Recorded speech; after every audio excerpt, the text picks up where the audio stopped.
Good morning.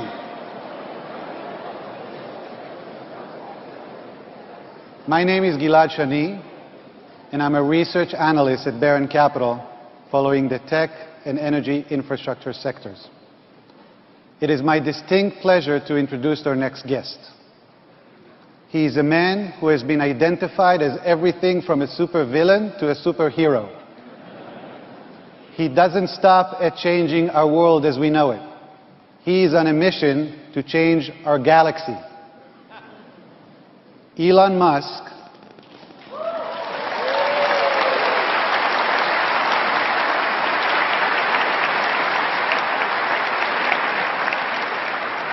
is the CEO of Tesla, a company whose mission is to accelerate the world's transition to sustainable transport. In 2004, Elon was a lead investor in Tesla's first financing round, and in 2008, when the company was near bankruptcy, Elon became CEO and led its growth to over $5 billion of revenue today.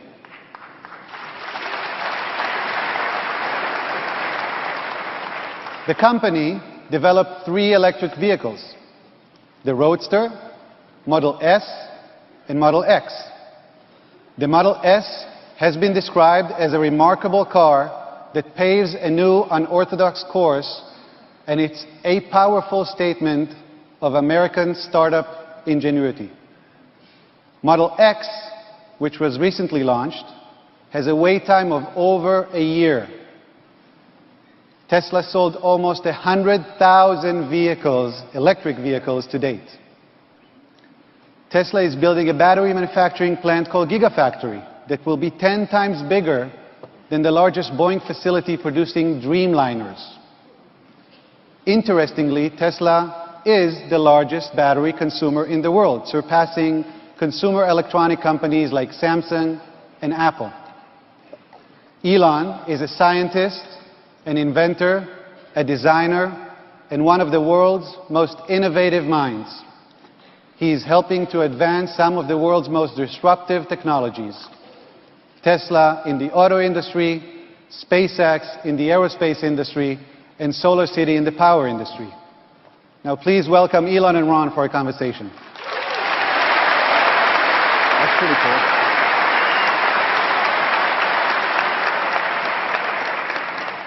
So when I started my career, one of my first clients told me that what was most important was finding someone who could realize a dream, make it happen. And that's been my whole career, finding people in which to invest, in whom to invest. I was with Eric Schmidt recently. He's the chairman of Google, and he's one of Elon's best friends. And he was telling me that he regards Elon as a combination of Walter Chrysler and Thomas Edison. And I didn't really know very much about Walter Chrysler until I looked him up on Google, and pretty interesting to be compared to those two guys. So again, keeping with the theory about investing in people, so we're investing in you. And I think when we were talking about $5 billion in revenues, I'm sure you believe this is just the very beginning. So I'd like to touch a little bit before we get into the business on your background. We just started to talk about that before. So you came from South Africa. Your dad was an engineer. Mm-hmm. And your mother? My mother's a model and a nutritionist. And one of your brothers worked with you? Yeah, we co-founded the first company together. And so Elon was also a founder of, he's had these games and electronic games, and then he was a founder of PayPal. Sold his business to PayPal, and PayPal got sold, went public, $700–800 million, sold it for $1.2 billion. eBay bought it, ultimately $50 billion. So presumably that has some impact on the way you think about things. Yeah, absolutely. I actually was against the sale. I wasn't in favor of the sale, but I was the largest owner of PayPal at the time, but I only had like 12%, and so everybody else really wanted to sell, so we went forward with that. But I think we probably shouldn't have. Yeah. So I was reading about your history, and we've spoken before, obviously. and about your interest in space and sustainable transport and solar energy. Where did all this come from?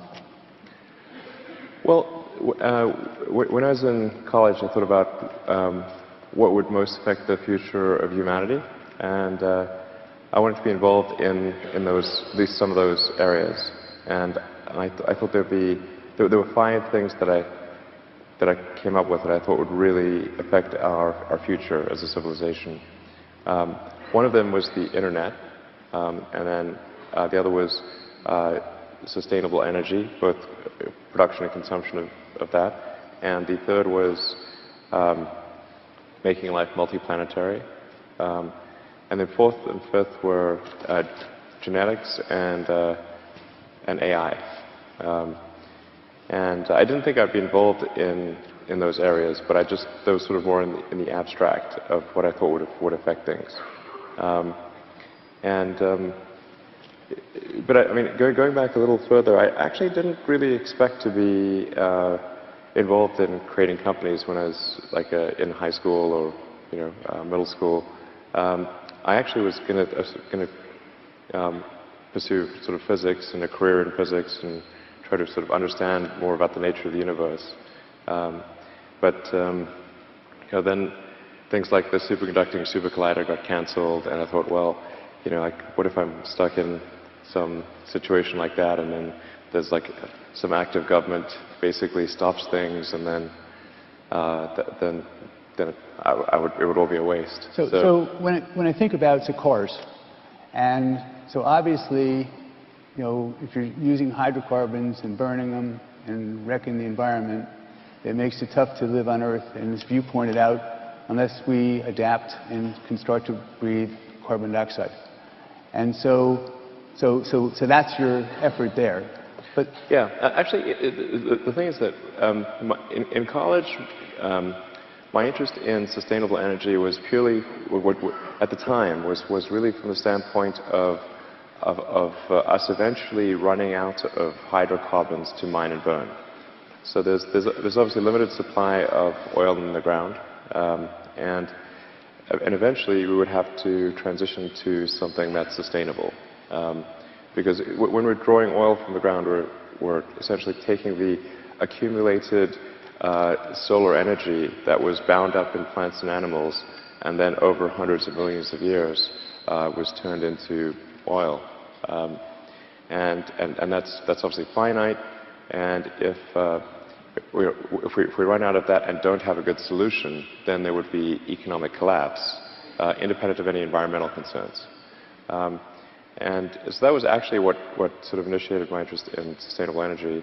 And it's sort of tautological. I mean, if energy needs to be sustainable if it's going to last for the long term. And then over time it became apparent that there was actually an even more pressing concern, which is that we're quite materially changing the chemical constituency of the oceans and atmosphere. And the way that humanity has kind of grown up around the world is that we've put so many of our cities and settlements and towns right along the coastline, and the world is quite sort of delicate in these sort of chemical balance. And so that if we do take trillions of tons of CO2 that was buried deep underground and has been in a lot of cases since the Precambrian era, when the most sophisticated thing was like a sponge, then it would be a bad experiment to run. So it seems so obvious, and we have all these car companies that make all these cars every year that burn gasoline, and nobody wanted to do anything. But why? Why? So it's so obvious. You read in evidence, and Exxon was in the paper about the impact that they're having on the environment, and they hit it, just like the cigarette companies in 1964. Yeah, just like the cigarette companies. Same exact thing, right? It's the same playbook. In fact, the crazy thing is, I'd recommend reading the book Merchants of Doubt, because they actually explored, some scientists at JPL and elsewhere, they sort of explored like, well, what's going on here? And they actually found that the oil and gas industry is actually using literally the same lobbyists as the tobacco industry, like by name, not even the firm. Amazing. Like some of those guys they're still going. Amazing. Yeah, so, I mean, and just like... But they learned how to do it. Yeah, absolutely. And then, oddly enough, the one movie I was involved with making was a movie called Thank You for Smoking, which I recommend watching. It's kind of a fun movie. It's sort of... It's based on Buckley's book, and it really gets to the truth of the matter of like how all this happens. And what they do is essentially exploit doubt. And so even when you've got a situation where virtually every scientist on Earth agrees that this is, that global warming is real, that adding billions of tons of carbon to the atmosphere and oceans is a bad idea, then you have a few percent of who dissent, and then the way that it is presented to the public is not that 97 or 98% of scientists think what we're doing is crazy, but simply that scientists disagree. Now scientists disagree about everything. Okay, you will not find 100% of scientists who agree about anything. But this is a very disingenuous argument. So I understand that. And then I go to visit your plant, and I've been there, go every 3 or 4 months now. And I guess not very many people who are analysts on Wall Street, even though 22 guys publish about Tesla, I think very few have actually been there, and hardly anyone's spoken to you. But then when I go into the plant, and I see, and I've been to other automobile plants also, and there's a lot of people, not that many machines, and I see our plant in Tesla, and I see a lot of machines and not that many people. And I look at it, and it appears to me so Herculean. How do you build such a thing, and how could you ever think you're going to be successful? How would you do such a thing? And then to start up, you're a poor immigrant kid, you come here and you do, how do you do that? How'd that work? Sure. Well, I mean, at the beginning of Tesla, I didn't think we would be successful. I thought we would almost certainly fail. And you put all the money you had in PayPal to invest in this, and you thought you'd fail? Yeah. I mean, I could walk you through the basic logic of, coming out of PayPal, I was fortunate enough to have about $180 million, and I thought, well, that's a lot of money. If I'm going to assign half of this to SpaceX, Tesla, and Solar City, and I'll still have the other half, and I'll be fine. But you told your wife if it doesn't work, we're going to live in her parents' basement? I did, yeah. But I was, hopefully kidding, because it's not great in her parents' basement. It's really not great. Yeah. So, yeah. Yeah, she didn't like that. But I mean, the way things... So I thought, so I figured I'd probably lose the money, but be, a good try, and it's kind of important and worth doing.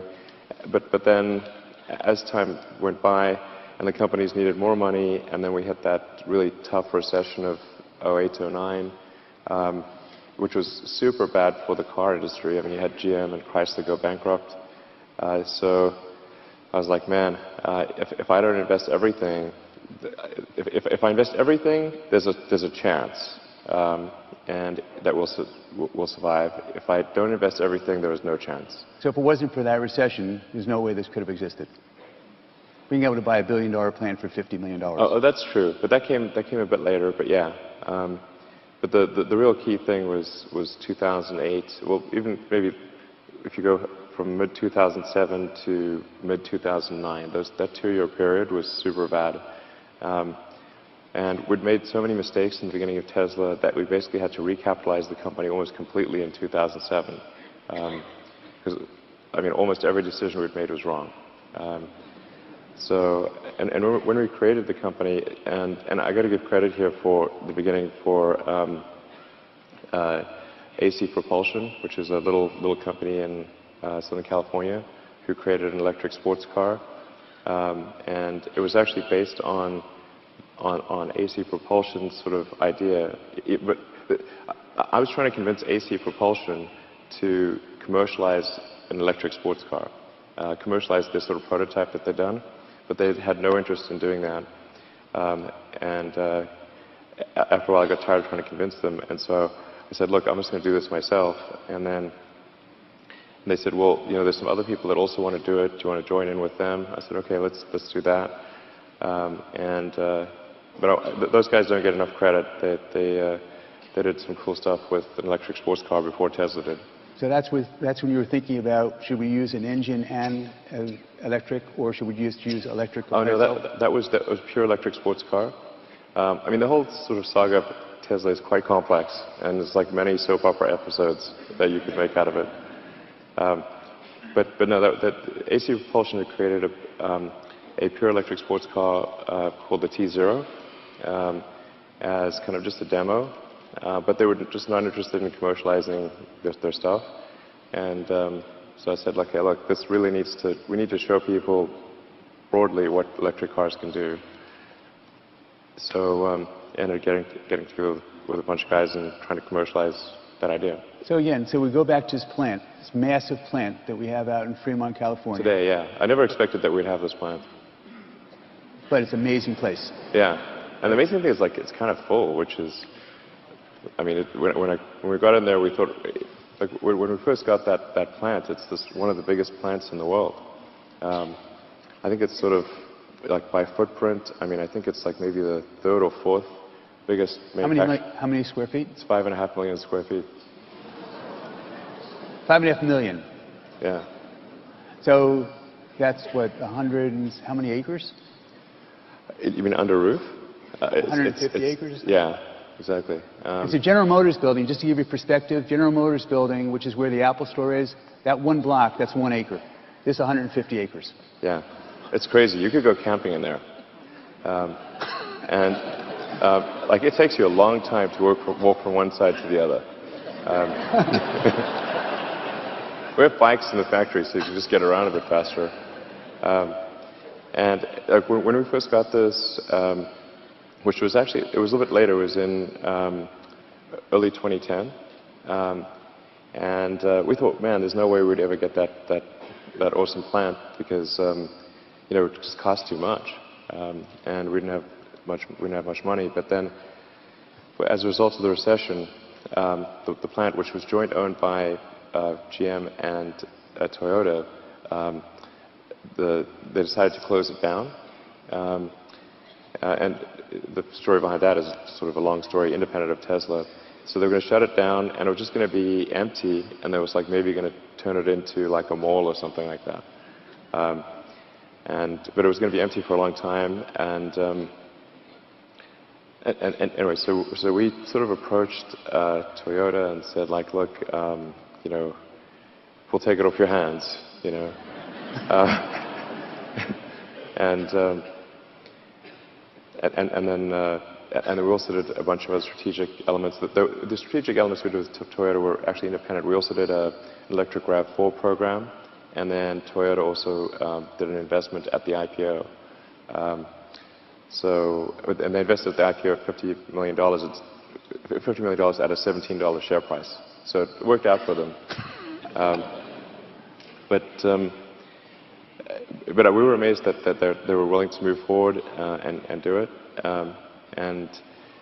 But for us, at Tesla was so tiny at the time. I mean, it was like, imagine like you're like this little band, this little group, and there's like somebody says, well, there's this giant like alien dreadnought that you can have for pennies on the dollar, and you have no idea how it works.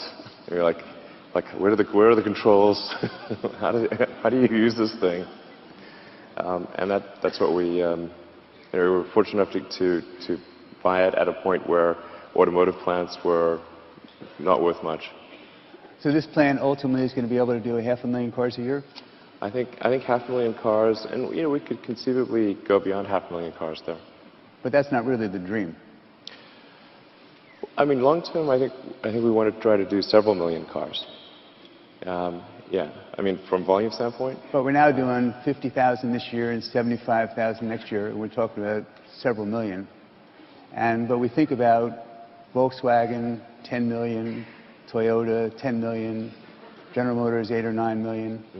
profit margin's a fraction of what we think we can do. Why can't we be bigger than them? Well, I mean, I guess... I mean, that's pretty... Possibly. It's not out of the question. I think over time, if we continue to...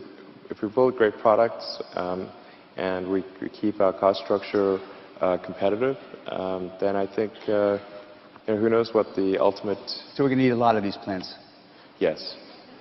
Many plants. In fact, many auto plants and many gigafactories, I think, are needed. So the gigafactory, let's do that one. So gigafactories in Nevada, and this is $4 billion, $5 billion? We're expecting it to be roughly a $5 billion capital investment to get to full production. Although Tesla is providing roughly 50–60% of that over time, and then our strategic partners like Panasonic and a number of others are providing the other half, roughly. And then Nevada gave us $1 billion or in tax credits or savings or something? The whole tax credit thing drives me crazy. Well, we're not going to turn it back.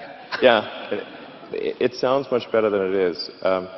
So actually, the first time I heard that the amount was $1.3 billion was at the press conference announcing the deal, and I was like, really? How did we get to 1.3? What we actually got was Nevada gave us some free land, but the state of Nevada has a lot of land, so this is not it's not in short supply. Like the desert. Yeah, there's a lot of land in Nevada, as I said. And then they also agreed to build a connecting highway on the southbound that connects to Carson City. But they were going to do that anyway, so I don't think that should be included in what they gave us. And then they repurposed, I think, I don't know, $80 million of tax credits that was going to the insurance companies or something. They repurposed that to us. But that's the only sort of thing that we can actually monetize. And then they also gave us relief on sales and use tax for equipment in the factory. And depending upon what type of situation, it's either 10 or 20 years for the sales and use tax abatement. So if you assume that we fully use the sales and use tax abatement, which requires actually capital equipment in excess of $5 billion over 20 years, and you add all of that up, it adds to $1.3 billion. So it's not really 1.3. Yeah, no. Actually, in effect, the initial contribution to the factory, the gigafactory by the state of Nevada, is less than 5%, and then they have roughly a 1% contribution over 20 years. So presumably for them, this is a great deal because they're getting a lot of jobs. Oh, it's a no-loss proposition for the state. I mean, as the saying goes, the house always wins, and Nevada understands the house. Okay, Nevada is the house. So it's the only way for us to actually have the sales and use tax credits be meaningful is for us to have enormous numbers of machines and enormous numbers of people operating those machines. Which is good for Nevada. Nevada's calculation was that their return on their tax credits would be somewhere between 80 and 100. Not percent. Times. Times. So it's a good deal for the state. So the battery plant, that's what the gigaplant is being done without any, I understand, public viewing of what we're doing inside of that factory. And there were some reporters... There will be some. But so far. Yeah. And there have been some reporters, I guess a couple or 3 weeks ago, that snuck into our property. Yeah, and ran over 2 of our people. Tried to kill us. Yeah. Kill our guys. Yeah, that was pretty crazy. Why? Well, I think they just got a bit overzealous, and then I assume that they panicked and weren't actually trying to kill our employees, but they did run over 2 of our employees, which is while they're trying to get away, and so they ran over 2 of our guys. And fortunately, the injuries aren't too serious, but yeah, that's not cool. So so we think it's important enough to not let anyone see what we're doing inside and other people trying to figure out what's going on. And it's obviously not a nightclub.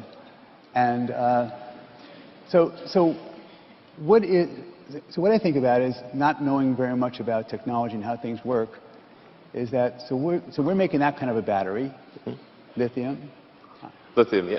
Although the general rubric of lithium covers many types of chemistries. I mean, there's a really broad range of things, of batteries that use lithium as the ion transport. So whatever you describe here is going to go over my head, but my question is, how do we know when we're making such an investment that what we're building in that factory is going to persist? And why is it that in 100 years, so we do all sorts of things, you're sending things out of the atmosphere, out of the galaxy, out of the universe, planes, and yet for 100 years we haven't been able to build a battery that goes for more than 300 miles. So how can that be? How is it possible that we haven't been able to spend money on that? And if that's the case, because no one's paid attention to it, and all of a sudden we come along and pay attention, we're going to try to reduce the weight in the existing batteries and use maybe silicon and having a 300-mile battery going to 1,000. Oh, yeah. So how do we worry that what we're building isn't going to get obsolete also? Well, the reason is that at this point I think we have quite a good understanding of all the battery technologies in the world. Like there could be some small laboratory that's being super secret, but generally what people inventing battery technologies try to do is they approach Tesla first and foremost because we're the biggest lithium-ion consumer in the world. So anyone who wants to build a battery has new ideas, they're going to come to us before they go anywhere else. Like we'd be their biggest customer. So if somebody invents something, the obvious choice to license it to is Tesla. And we try to take things as seriously as possible, but I mean we track right now about 60 different efforts around the world to develop improved batteries.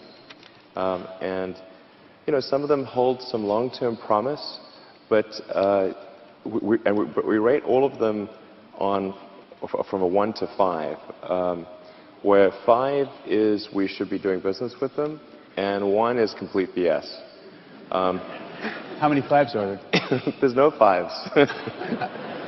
There's some 3s. Currently, there's no one even in the 4. Like there's some that might go from a 3 to a 4. 4 means we should be in like preliminary discussions. So what's going to change in the technology that's going to enable us to have this different? Are we going to have something in 10 years that's going to be an unusual battery that's going to be able to do 1,000 miles and going to weigh less than it does presently? I don't think we'll have quite that much of an improvement. And actually, I think most likely we would not, like technically right now, for us to do, say, a 500-mile range car, we could absolutely do that right now with current batteries. But the cost would be too high, and the useful load impact on the vehicle would be too high. So we'd have to fill up part of the trunk and the front trunk and the rear trunk with batteries. We'd have to impinge a little bit on passenger room. But for us to do a 500-mile range car right now would be no problem. A 500-mile range car in the current form factor, I think that's probably less than 10 years away. In the same volume and roughly the same mass. And the way we're going to drive the cost of the kilowatt hours from 250 to 100, that's because we're doing what? That's just because we're doing scale, because we're using different materials, because we're changing chemistry. How do we do that? Yeah, so we're making quite substantial improvements in the total pack energy density. So there's the cell energy density. And then as you put those cells together in a pack, and you have to figure out how to do that safely, we're able to reduce the pack energy density. So we'll make, I think, quite significant improvements in the pack energy density. But the thing that's most important, really, is the cost. Because, I mean, for a lot of people that are driving Model S, the current, say, dual motor Model S will do over 300 miles right now at 65 miles an hour. So that's more than enough range for most people. And then you've got the supercharger where you can recharge very quickly.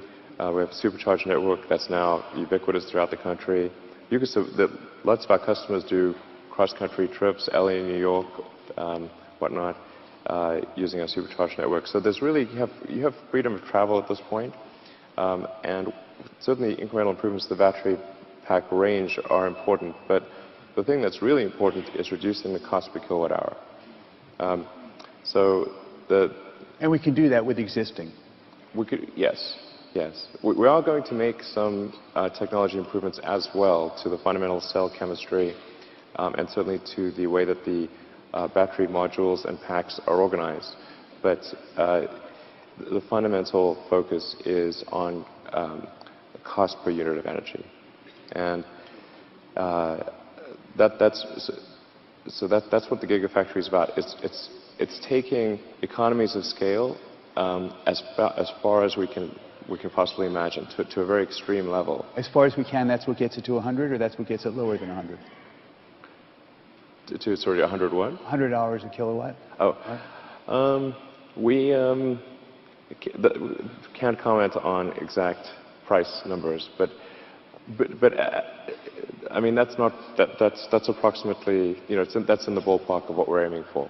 And it's important to cut essentially the cost per kilowatt hour at least by 30% with the Gigafactory, and our aspiration, of course, is to do better than a 30% cost per kilowatt hour reduction. In order to achieve the 50% cost reduction for the Model 3, which is about a 20% smaller car, and so would require, for the same range, 20% pure, less energy. That means to get to the full 50%, we need another 30 points coming from economies of scale, which I'm actually very confident we'll achieve. And at the Gigafactory, what we're doing is consolidating the production of the pack all the way from the raw materials. So there's literally cars coming in from the mines, like rail cars of raw materials from the mines, and then out come completely finished battery packs. And this has actually never been done before, for batteries at least. What we're able to do in this process is massively improve the cost of the cells and the packs, because today, if you were to trace the movement of the raw materials from when they're mined, and they go through the various refining steps around the world, and eventually are put in a cell, and then that cell eventually is put into a module and a pack, and then put into a car, and then delivered to somebody. The raw material, that molecule from the mine, is doing an around-the-world trip like 3 times. It's really crazy. And there are even steps in the process where it is converted first into one... That's a big opportunity for efficiency. Yeah, huge. So one of the things... So Jeffrey Katzenberg is someone who I'm friendly with. And he had a well-publicized accident in his Tesla car a week ago, or 2 weeks ago, or a month ago, when someone went through a stoplight and a big SUV and hit him at 40 miles an hour. And he says that the Tesla car saved his life. And he said, because of the crushed zones, I guess. And he said it was just the most amazing thing. So here, this guy, well-known, great publicity. Then there's something on the internet that says that someone was just driving a car along, and the car was about to smash into them. And he didn't see it, and the car saw it and stopped, turned around and stopped. Right. And so here we have this safety, much safer car than the other cars. Yes. And Tom Pritzker, I presume you know him, and his mom, Cindy, Tom is in his 60s, and his mom, Cindy, I don't know how, I guess she won't say how old she is, but she's more than 60s. And so he drove his car to her house, and she said, I like this car, and so she kept the car. And so one of the things that's interesting to me is that you talk about safety, but you don't really say, your promotion isn't, this is the safest car ever. I mean, I know you say it, but isn't that an unbelievable opportunity to promote, to change the demographic of who's buying our car, and to get more Cindy Pritzkers instead of Toms, or instead of Tom's children? I'm glad you mentioned that. In fact, in designing the Model S and the Model X, safety was our absolute paramount goal. And I mean, I felt like obviously my family will be in the car, my friends' families. If I didn't do everything possible to maximize safety and something went wrong, I couldn't live with myself. So, we spent enormous amounts of time on safety, and the whole car is architected for maximum safety. And we have physics on our side here, which is very, very important. And I'll just go briefly, like, why exactly is the car safe? Because you hear things like cars are 5 stars and all that, but I mean, this 5 stars, that's not an actual statistical number. Like, safety statistics are not measured really in stars. There's an actual probability of injury, which is that's the number that's most important, and the probability of injury. You can look it up. It's sort of buried in the Department of Transport website, but they have this. For each individual car? Yeah, every car has a combined probability of injury, and the Model S is still, even though we did it 3 years ago, it still has the lowest probability of injury of any car ever tested, and that's just on passive safety, and then we have the active safety as well, and the reasons basically are that. Because the car does not have a big steel engine block in the front, we have a front trunk as well as a rear trunk, because the electric motors are so small that they're actually coaxial with the axles. So when you have a high-speed frontal collision, what really matters is force over distance. It's just like jumping into a pool from a high. If you jump from a high diving board or something into a pool, you'd want a deep pool and one without rocks in it.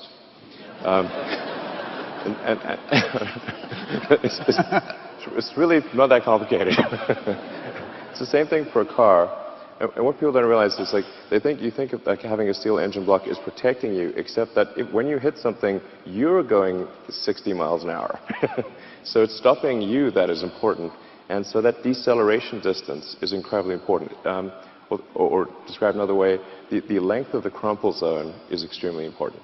And the crumple zone on the front of the Model S is 2 to 3 times greater than that of any other premium sedan, which means that the impact attenuation is 2 to 3 times greater. And then anyone with their family, they want to buy one of these cars instead of a gasoline car. Absolutely, definitely. If safety is of concern, I would, for sure. I mean, it's just objectively true. It is the safest car by far. The accident that Jeffrey was in, where he was sort of T-boned by an SUV, so that's a side impact collision. The reason the side impact collision on the S is so much better than another car is because the main structural component is the battery pack in the floor pan. So the battery pack in the floor pan effectively acts as a big shear plate to transfer load from a side impact into the rest of the car, so that the whole car moves sideways in a side impact collision. But what happens in a gasoline car, again, because you've got the big steel engine block in the front, you've got a huge portion of the mass in the front, so you've got and the rest of the car is relatively weak. You essentially have just thin sheet metal on the side of the car and in the floor pan of the car. So the effective side impact, the load transfer for a gasoline car to the rest of the mass of the car is weak, and as a result, the side impact distance is dramatically greater. The net result is that you are much safer in a side impact. So I'll just do a couple more questions, then I'll open it up for everyone else. But safety, SpaceX, and Uber. So safety, with all these other automobile companies having one safety issue after another, not just this emission problem, but also about brakes and about the emissions, not just about brakes and about batteries and gasoline tanks. Why? So when we have a car that's existing that is spoiling the atmosphere, and in addition, that's not as safe, why don't you think people have moved more rapidly to adopt our technology, which we've offered to give them for free? Oh, you mean with the patents and everything? Yeah. I think that there are a number of companies using the patents. So it's starting. Yeah, yeah, absolutely. So that's one. Question number two is SpaceX, and we'll come back to Uber. So SpaceX. So when I was a kid, there was a television program called Captain Video, and Channel 5. And the rocket would go up, and it would fly around and come back. And then in the 1960s, we started going to orbit and go to the moon. And the rockets, as they would take off, the stage one after another would fall off. And my first thought when that was happening, I didn't really understand why that would happen. Sure. And now your idea is that, hey, this rocket ship's going to stay together, and we could do 99 trips instead of one, or something like that. And therefore, we can do it for 1 or 2 or 3% as expensively as we did it before. Why didn't anyone think of that before? Well, actually, in the rocket industry, people have thought about reusability for a very long time. It just happens that Earth's gravity is quite strong, and it's just barely possible to get reasonable payload to orbit with an expendable rocket. So then if you add reusability, then that tends to give it negative payload to orbit, so you can't... So how do you do it? So you've got to do two things. You've got to really advance the core rocket technology itself, as far as the engines, the airframe, the avionics, the recovery systems, like the landing legs, and the boost back capability.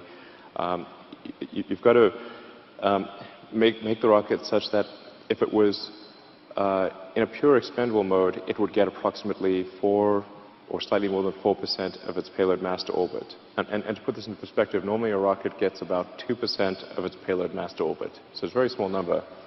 But if you can push that to 2-ish% to more like 4% on an expendable basis, and then be really efficient in the way that the reuse takes place, such that the reuse penalty is only maybe half of that, so you still have a net payload to orbit of 2%. That's essentially what's needed to achieve reusability. I mean, SpaceX has been at it now for 13 years, and we haven't yet achieved it. So I think what we've done thus far is evolutionary, not revolutionary. But I think we're within sort of shooting distance of this. I think within the next year we'll be able to land the rocket intact. We'll be able to land the rocket, just not intact. There's some exciting videos on YouTube if you want to watch them. But I think we're close to landing it intact, and then we need to examine the rocket once we get it back to see what needs to be strengthened, where do we over-strengthen things that we don't need to add as much mass, and then we'll be able to do reusability with the rocket. And just like some of these things are maybe they're not obvious to people who aren't familiar with the rocket industry, but the cost of our rocket is to build it is $60 million, and but the cost of the propellant, the fuel and oxygen and so forth, is only about $250,000. Wow. Or maybe $300,000 thereabouts. But it's basically, it's only about as expensive as, say, fueling up a 747. Okay, my last question is Uber. So I listened to your conference call, and someone asked whether we could be like Uber, and I won't ask you that. But been asked that a lot. Yeah, because you always say, oh, can't comment on that. I'm not ready to make any announcements in that area. But my question is, so there's another company, it's much smaller than Uber, called Lyft. Mm-hmm. And I guess it's Carl Icahn is an investor in that, and I think Len Blavatnik is too.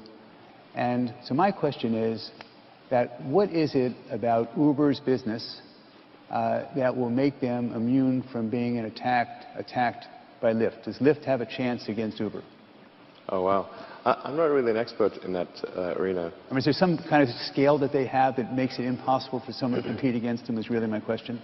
I think there's probably, I mean, I've spent no time thinking about it, but my impression, this is an impression with like low confidence, is that there's room for both Uber and Lyft. Yeah, that's what I can see. Okay, so Elon, I'll take some questions now. Is that okay? Yeah, sure, no problem. And then afterwards, I'm sure that there's a couple of Teslas out on the mall, and I'm not getting a commission to sell them, but if you sign up for a test drive, and we know about it, then we will send you a present. So you can get that afterwards. But in the meantime, questions?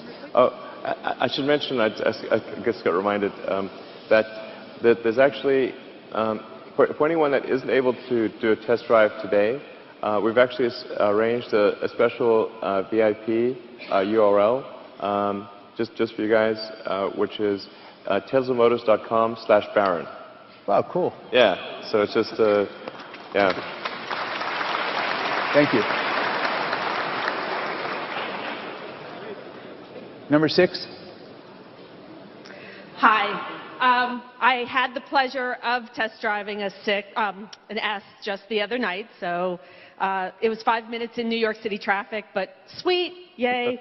I know you're not saying a whole lot about the Model 3 at this point, but I'm just curious what you're willing to say about the experience of driving a $35,000 or so Model 3 as compared to driving a Model S.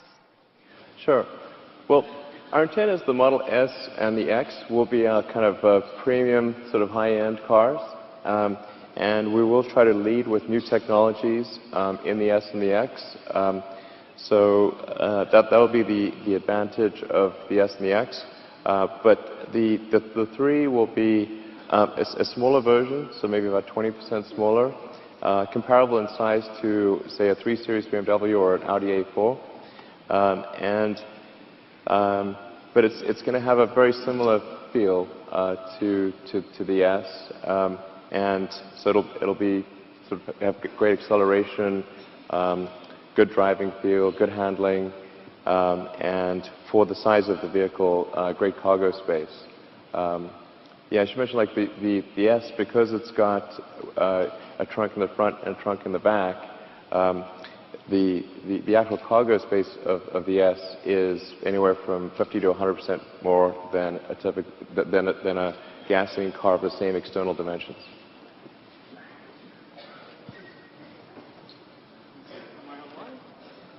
You're the one. Elon, thank you so much for joining us. I think that is fantastic. I think I, as well everybody else here, enjoyed hearing from you, and you were indeed a visionary.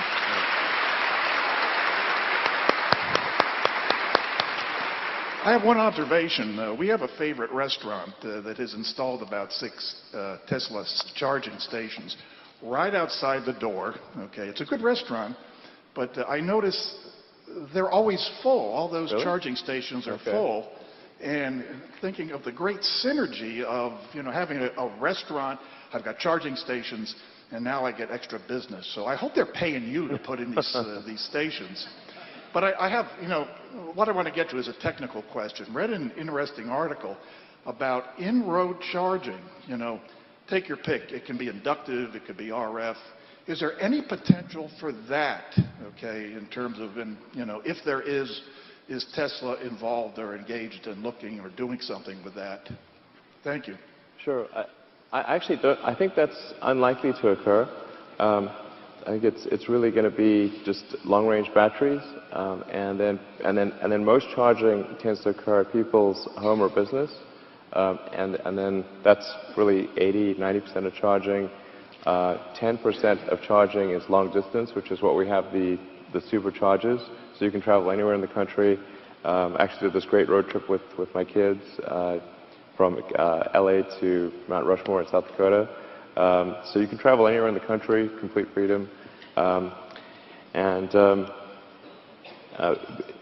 I think in locations that are not home or business and not long distance, there will be a small amount of charging that occurs, but it's in the sub 5% category. So it's nice to have, but it's not needed for full utility of the car. Put the stations near good restaurants. Okay, sure.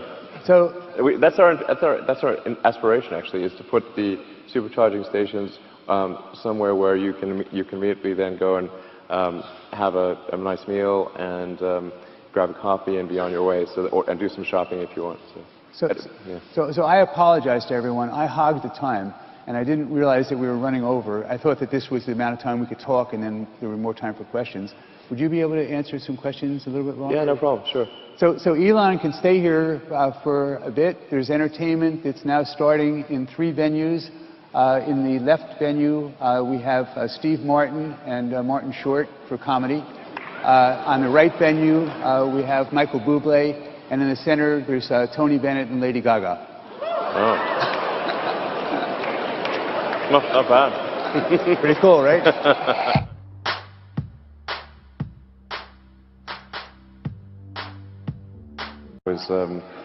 I was largest owner of PayPal at the time, but I only had like 12%, and so everybody else really wanted to sell, so we went forward with that.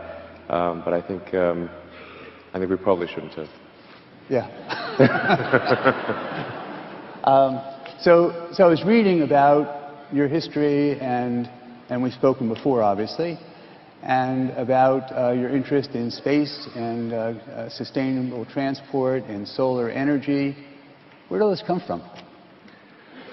Well, when I was in college, I thought about what would most affect the future of humanity, and I wanted to be involved in at least some of those areas.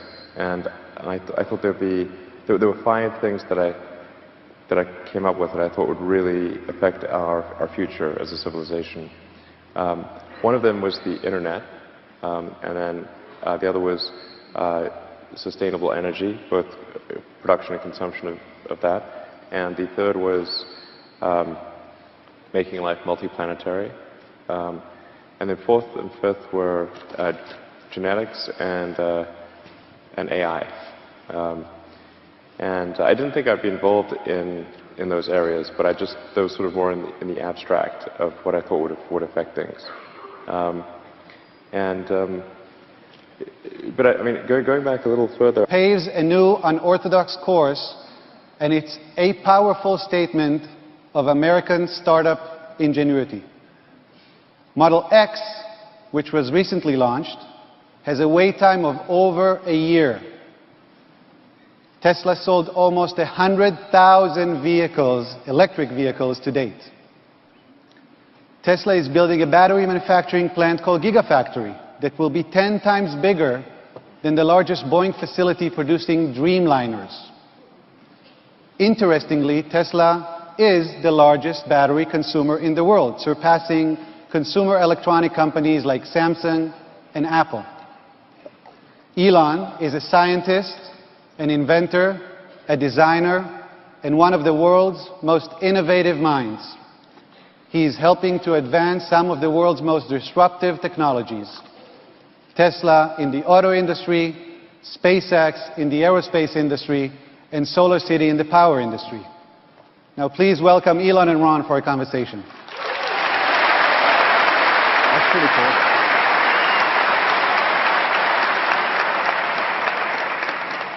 So when I started my career, one of my first clients told me that what was most important was finding someone who could realize a dream, make it happen.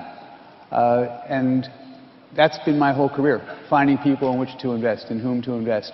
I was with Eric Schmidt recently. He's the chairman of Google, and he's one of Elon's best friends. And he was telling me that he regards Elon as a combination of Walter Chrysler and Thomas Edison. And I didn't really know very much about Walter Chrysler until I looked him up on Google, and pretty interesting to be compared to those two guys. So again, keeping with the theory about investing in people, so we're investing in you. And I think when we were talking about $5 billion in revenues, I'm sure you believe this is just the very beginning. So I'd like to touch a little bit before we get into the business on your background. We just started to talk about that before. So you came from South Africa. Your dad was an engineer. And your mother? My mother's a model and a nutritionist. And one of your brothers worked with you? Yeah, we co-founded the first company together. And so Elon was also a founder of, he's had these games and electronic games, and then he was a founder of PayPal. Sold his business to PayPal, and PayPal got sold, went public, $700–800 million, sold it for $1.2 billion. eBay bought it, ultimately $50 billion. So presumably that has some impact on the way you think about things. Yeah, absolutely. I actually was against the sale. I wasn't in favor of the sale, but I was. Good morning.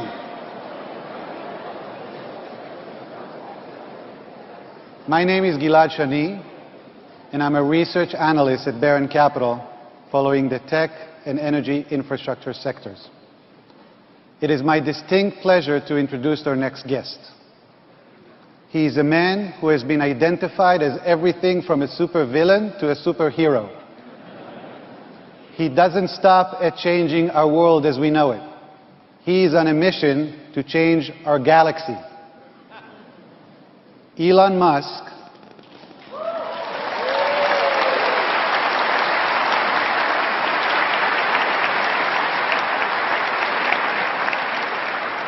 is the CEO of Tesla, a company whose mission is to accelerate the world's transition to sustainable transport.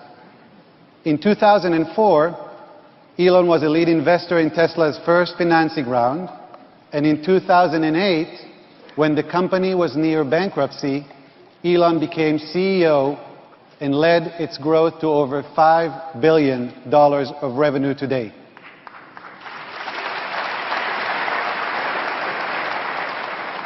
The company developed 3 electric vehicles: the Roadster, Model S, and Model X.